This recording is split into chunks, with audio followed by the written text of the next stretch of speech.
Media in the Democratic People's Republic of Korea is tightly controlled. Television stations' broadcasts consist of government-endorsed news and information, documentaries affirming the godlike status of the Kim family, and exaggerated and made-up political news from around the world. As with most technology, radio listening is hugely restricted. If you watched the last installment, you'll know that most South Korean state broadcasts are jammed so that North Koreans hear mostly noise. This means that North Korean citizens usually only hear media backed by the state. All legal radios in North Korea are tuned to a set of authorized frequencies, and each radio is routinely checked and registered with the police. However, illegal radios, often smuggled in from China and sometimes homemade, are starting what some are calling a quiet revolution.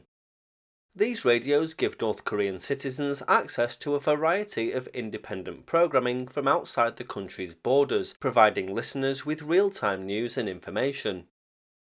In the first installment in this series, I told you about the founder of Free North Korea Radio, Kim Seong-min, who was once a North Korean soldier who listened to a South Korean program that debunked myths surrounding Kim Jong-il's birthplace. He listened to foreign broadcasts on an illegal radio he seized whilst on patrol, and the more he listened, the more he doubted everything he'd been taught. He eventually made his escape to the south and set up his own station. Radio distribution has been spurred on by the black markets that have supported North Koreans since the famine of the 1990s. By engaging in private enterprises, these citizens undermine the state distribution system and consequently break North Korean law. Radio remains the most effective means of communicating news to North Koreans, so these imported radios are of vital importance. Citizens who live near the border with China can buy Chinese radios, but those who don't have to contact the local underground radio maker. These basic radios are made from wood, but work just as well as any Chinese radio. They connect the power to the radio, adjust the volume, and change the frequency by tuning the module attached to the radio. There's no visual frequency readout, so a careful ear is required to tune the radio properly. The main difficulty, however, is extending the internal antenna to catch a strong signal. As the radio only has a short internal antenna, North Koreans are required to wire the antenna to an external signal amplifier in order to catch a strong signal. However, those who listen to foreign broadcasts take a significant risk. Under North Korean law, listening to unauthorized foreign broadcasts and possessing dissident publications are considered crimes against the state that carry serious punishments, including hard labor, prison sentences, and even the death penalty.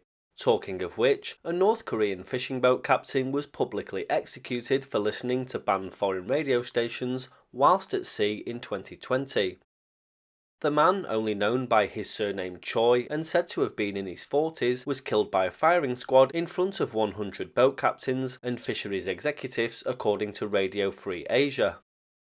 Choi, who owned a fleet of more than 50 ships, was turned in by a crew member after they turned against him. He ultimately confessed to authorities and was charged with subversion against the party. In mid-October 2020, a captain of a fishing boat from Chongjin was executed by a firing squad on charges of listening to Free Radio Asia regularly over a long period of time, North Korean law enforcement told Radio Free Asia.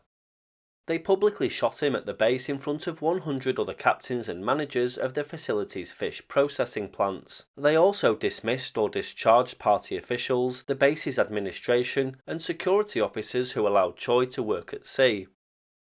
The network said the fishing boat captain began his habit of tuning into foreign radio stations, including RFA, while serving as a radio operator in the military. He'd listened to RFA, a US government-funded network that broadcasts in Korean, for 15 years. The security authorities decided then that the time to re-educate him had long passed, so they executed him via firing squad. It seems that the authorities made an example out of Choi to imprint on the residents that listening to outside radio stations means death. There's not too many stories of instances of people being executed for listening to radio in North Korea, or at least publicly, but it's clear that it does happen.